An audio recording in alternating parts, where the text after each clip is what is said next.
bon, finalement on a quitté Dubaï. Petite téléportation, on se retrouve ici à Bali. Je reste pendant 15 jours ici. Je suis parti un peu sur un coup de tête. L'idée c'était surtout de me déconnecter un petit peu, de voir un petit peu comment ça se passe la vie ici finalement. Qu'est-ce que c'est la vie de digital nomade, même si j'aime pas trop ce terme, voir si on peut construire des grosses marques en étant dans un environnement comme ça où tout le monde est cool, où tout le monde est apaisé, où les gens vont lentement, etc. Il y a un peu le cliché du Pokéball à 2 € et on n'a pas cette pression de Dubaï. Moi, c'est ce que j'aime finalement, la pression de Dubaï ou même d'autres grosses villes, c'est ce côté, ça te pousse toujours à aller vers le haut. Ici, c'est vrai que la vie est vraiment pas chère comparée à Dubaï. Et donc, du coup, l'idée, c'est de voir un petit peu comment ça se passe, se détendre, se poser, travailler un petit peu. Il y a pas mal de choses à faire.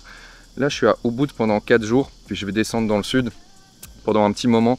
Il paraît qu'en plus il y a une chouette communauté d'e-commerçants, donc on va voir s'il y a moyen de connecter aussi un petit peu, voir comment ça se passe, comme je disais, voir s'il y a des gens qui ont vraiment des grosses brands qui sont ici. J'ai cru entendre que oui. Première impression, ce que je disais, c'est que tout est cool, les gens vont pas vite, etc. Et moi j'avoue que c'est cool pour des vacances, mais toute l'année j'ai besoin d'aller vite, j'ai besoin d'avoir cette pression finalement qui est autour de moi et qui est constante à Dubaï, qui nous permet de nous dépasser, d'aller vers le haut, etc. J'ai pas vraiment prévu ces 2 semaines. Moi, j'aime bien vivre un peu au jour le jour quand je suis à l'étranger comme ça. Donc, rien vraiment de prévu rien de prévu pour maintenant, rien de prévu pour ces prochains jours. Comme je disais, je sais juste que je descends dans le sud. Mais sinon, je me laisse vivre un petit peu. J'ai loué une grosse villa où je peux me poser avec un chouette cadre quand même pour pouvoir travailler. C'est aussi ça la liberté qu'apporte le e-commerce, même si je vends le fait et je promeux le fait qu'il faut voir ça comme un business et comme une réelle entreprise. Et bien fatalement, on peut quand même voyager, on peut se permettre d'être un petit peu partout à l'autre bout du monde. Il est 12h46, je tourne en plein soleil, pas une bonne lumière, pas bon ça. Mais voilà les gars, let's go.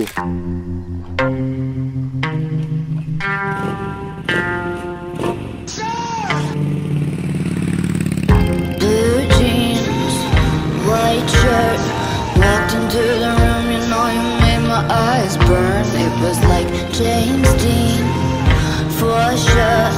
You're so fresh to death and sick as cancer. You're so punk rock, I grew up on it. Je t'enverrai le lien Figma, tu pourras regarder à ton aise. C'est juste que c'est plus facile d'itérer sur du coup le Loom parce qu'il y a eu pas mal de versions différentes du X, etc. Bon, 4e jour à la villa aujourd'hui, on part dans le sud. Fin de ce petit séjour à Ubud. J'ai pas trop filmé parce que le but c'était quand même aussi de profiter un petit peu. La seule chose c'est que la stabilité internet ici elle est pas ouf du tout, donc faire des calls, envoyer des fichiers, etc. ça plante tout le temps, donc j'ai hâte d'être dans le sud pour voir un petit peu si ça s'améliore. Il paraît que c'est mieux, que c'est là-bas qu'il y a tous les e-commerçants, etc. Comme je disais, j'ai pas trop filmé, le but c'est aussi de profiter un petit peu. Je m'amuse un peu niveau vidéo, c'est vraiment stylé, je m'amuse un peu parce que le cadre il est ouf, donc plutôt que de parler, etc., je sors ma cam, je fais des plans, etc. Même pour moi je trouve ça hyper stylé, mais le fait d'être à 6 heures de décalage là de l'Europe, j'avoue que c'est un gros point faible pour moi quand tu en tout cas travailles de près ou de loin avec l'Europe ou même les États-Unis, parce que là du coup ce serait encore plus 12 heures avec les États-Unis, 12 heures avec New York, c'est quand même beaucoup. Et moi, la plupart de mon marché est situé aux États-Unis, et donc même des prestataires qui sont aux États-Unis et des autres prestataires en Europe, c'est un petit peu compliqué pour arriver à coordonner tout ça. Donc de ce point de vue-là, c'est un peu compliqué, je le ressens là, parce que je dois passer tous mes calls assez tard le soir, etc. Du coup, je dors tard, je me lève plus tard, je profite pas trop. Je suis pas dans un environnement qui est propice à me bouger, contrairement à Dubaï, etc. Donc je suis cool, je vis un peu à la balinaise comme on dit, je me lève un peu tard. C'est pas du charbon H24. Quand je suis comme ça à l'étranger, quand je suis comme ça loin d'un peu tout, j'ai l'impression que je prends un gros step de recul sur ce qui se passe, sur mon business, etc. et comment est-ce qu'il évolue et comment est-ce que j'ai envie de faire évoluer mon business au fil des mois, au fil des semaines, au fil des années. Et j'ai plein d'idées qui me viennent en place, etc. Je me dis, ok, il faut absolument que j'arrive à déléguer certaines choses.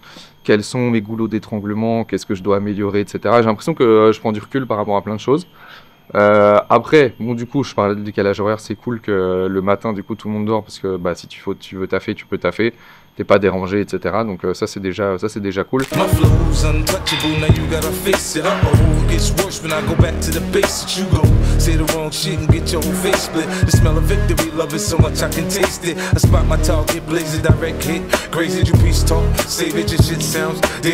Quoi qu'il arrive, où qu'on aille dans le monde, il faut trouver une salle, il faut continuer à s'entraîner. Et là j'avoue, entre le vol, etc., ça faisait 2-3 jours que je m'étais plus entraîné. La reprise ça fait grave du bien. Et voilà, comme j'ai dit, quoi qu'il arrive, où qu'on soit, Première chose à faire, la première chose qu'on a faite, c'est regarder où sont les salles les plus proches. On arrive, on s'entraîne, on se bute et on garde la routine. C'est vrai que depuis que je suis arrivé à Bali, je me sens beaucoup moins productif, beaucoup trop dans un esprit de vacances, etc. Il n'y a pas cet esprit compétition qu'on retrouve beaucoup à Dubaï. Et même j'ai l'impression que cet esprit de compétitivité, on ne le retrouve même pas dans les salles de sport. Et donc c'est difficile de se mettre dedans, etc. Mais ça permet de rester concentré, ça permet de garder une discipline, ça permet de garder une structure aussi dans sa journée. Et donc voilà, à la fin de journée, on vient d'arriver sur Canggu. La première chose qu'on a faite, c'est qu'on a trouvé une salle. Et là, let's go, on s'entraîne. Et c'est vrai qu'après, en fait, ça instaure un cadre, ça instaure une discipline, comme je disais, qui me permet de me remettre directement dans le bain. Tu sais, quand on arrive parfois à l'étranger, on a un décalage, ici à 6 heures décalage avec l'Europe, 4 heures avec l'Europe, 4 heures avec Dubaï. C'est quand même un truc où il faut se remettre dans le rythme. Et arriver à faire du sport direct, ça t'oblige à te remettre un cadre, une structure, une discipline et de travailler directement derrière, même si on va profiter quand même un maximum de Bali, etc., de beaucoup de choses, de tout ce que ça peut offrir, et de quand même d'essayer de voir un petit peu comment ça vit ici, comment les choses bougent. Et ben on s'instaure quand même un cadre et ne pas rester planté là et subir un petit peu ce décalage. Parce que moi, peu importe où je suis dans le monde, j'ai besoin de ces 3 piliers.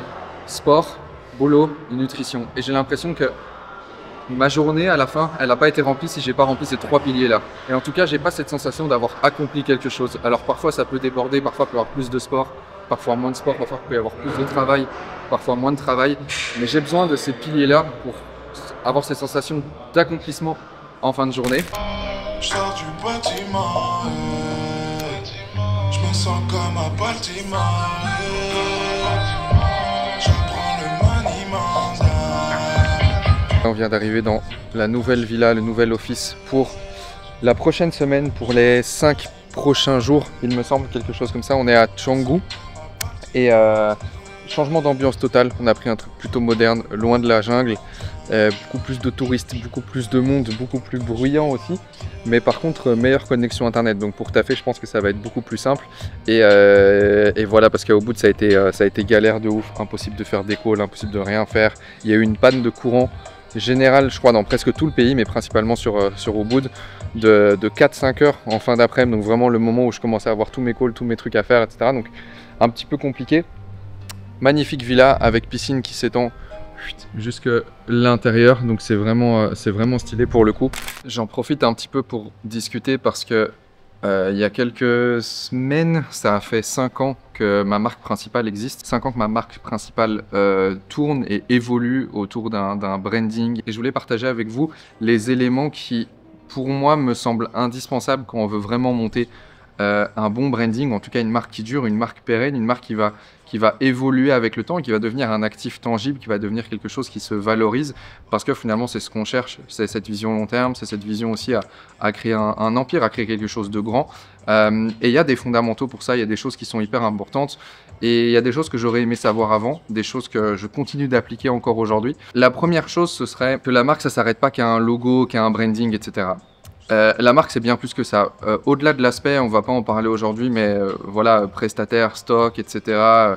Ça, on le sait, la marque, elle est basée sur des piliers qui sont solides, sur des piliers qui sont indispensables pour élever sa marque vers le haut. Et on n'est plus sur un simple business model de dropshipping classique, ça peut l'être, mais en tout cas beaucoup plus classique comme on pourrait l'entendre.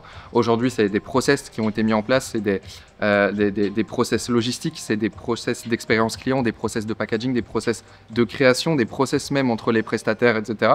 C'est tout ça, mais ce que je veux dire, c'est que le plus important, c'est quand on bâtit une image de marque, et c'est avec du recul aujourd'hui ce qui, je pense, fait la différence pour moi, c'est que si on n'arrive pas à définir sa marque et la vision de sa marque en une phrase claire, c'est qu'on n'a encore rien bâti et qu'on a encore beaucoup de travail à faire. Avoir une marque, c'est avoir une intention précise, et une intention qui doit se traduire et se ressentir à travers chaque étape de process, c'est-à-dire la phase d'acquisition, la phase d'achat, la phase de livraison et l'expérience client finalement. Cette intention, ces valeurs, cette marque, elle doit se ressentir à travers chaque étape de chacun de ces process, de chacun de ces éléments-là. C'est-à-dire que l'univers de votre marque qui au final se résume en une phrase claire, que tout le monde doit comprendre assez rapidement et que vous devez principalement comprendre, doit se retrouver à travers chaque étape du processus. Le deuxième point, c'est qu'une vraie marque, elle se bâtit à travers une exclusion assumée. Ce que je veux dire par là, c'est qu'il ne faut pas chercher à plaire à tout le monde dès le départ, il ne faut pas chercher à à essayer de trouver le plus d'audience possible dès le départ. Il faut se concentrer sur notre persona, sur notre audience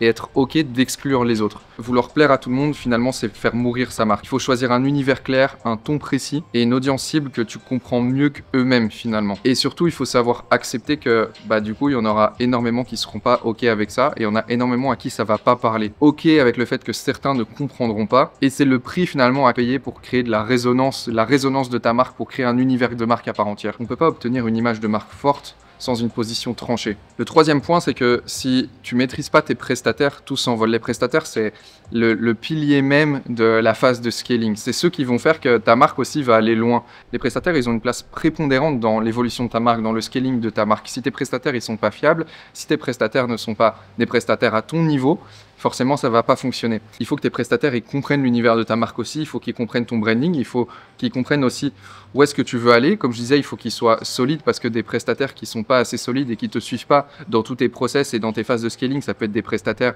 des agents, ça peut être tes prestataires, tes processeurs de paiement, ça peut être des prestataires logistiques, des prestataires artistiques, de creative strategist, media buying, etc. Il faut que tout cet univers-là soit raccord autour du ton que tu donnes à ta marque, de l'univers que tu donnes à ta marque, et qu'ils soient aussi tous d'accord avec le fait que tu veux emmener ta marque d'un point A à un point B, qu'ils soient alignés avec ses objectifs, qu'ils soient aussi alignés, et au-delà d'être alignés, qu'ils soient aussi assez compétents pour pouvoir arriver à ces objectifs-là. Est-ce que tes prestataires, qui sont finalement peut-être en dessous de toi et qui sont le pilier fondamental du scaling de ta marque, est-ce qu'ils ont les compétences nécessaires pour pouvoir amener ta marque d'un point A à un point B? Est-ce qu'ils sont pas trop gros, trop petits, etc. Et ça, c'est quelque chose d'hyper important et à pas négliger parce que les prestataires ont une place importante dans la réussite de ta marque. Et c'est eux qui vont faire à un moment donné que ta marque va décoller ou pas. Au final, c'est grâce à eux, vous évoluez tous ensemble. Il faut savoir apprendre à parler le langage de chaque expert, comprendre un petit peu comment il fonctionne, quels sont les mécanismes, les rouages un petit peu de chaque prestataire, connaître fondamentalement un petit peu ce qu'ils font, quels sont leurs travails, etc. pour pouvoir mieux briefer, mieux valider, mieux recadrer aussi quand c'est nécessaire. Le quatrième élément qui peut-être devrait venir en première position finalement, c'est que ton produit, c'est la base de tout. Ton produit, c'est le message silencieux de l'univers de ta marque. Ce que je veux dire, c'est que si tu devais tout enlever, tes créatifs, tes pubs, ton texte, ton site, etc., est-ce que ton produit par lui-même, il continuerait à raconter cette histoire? Et ça, c'est hyper important dans l'image que tu veux renvoyer. C'est hyper important aussi dans la projection long terme que tu veux avoir de ton produit. Avant de penser même au storytelling, il faut savoir penser à faire parler son produit. Le design du produit, son poids, sa matière, au final, tout parle pour lui, tout parle pour le client. Et enfin, le dernier point, c'est que une image de marque forte, c'est une synchronisation entre ton acquisition, ton produit et ton post-achat. Et le moindre écart peut totalement détruire ta crédibilité. Il y a 1000 exemples, mais un exemple très concret, c'est une pub qui fait transparaître un produit extrêmement haut de gamme et le produit finalement qui est cheap. Ça peut paraître très banal, très bateau, mais c'est que tu n'es pas raccord entre ces trois piliers-là. Il faut commencer à revoir la chose, revoir un petit peu les stratégies. Tu essayes d'offrir un positionnement exclusif à ton produit, tu essayes d'offrir une expérience client exclusive à ton client, ou en tout cas l'impression que ton produit est exclusif, mais tu lances 10 campagnes promo par semaine sur Klaviyo, forcément ça va pas fonctionner, tu vas perdre un petit peu ce côté exclusif, le positionnement un petit peu exclusif que tu vas avoir, le positionnement luxueux que tu essayes d'avoir. Et chaque interaction que tu fais à travers tout ça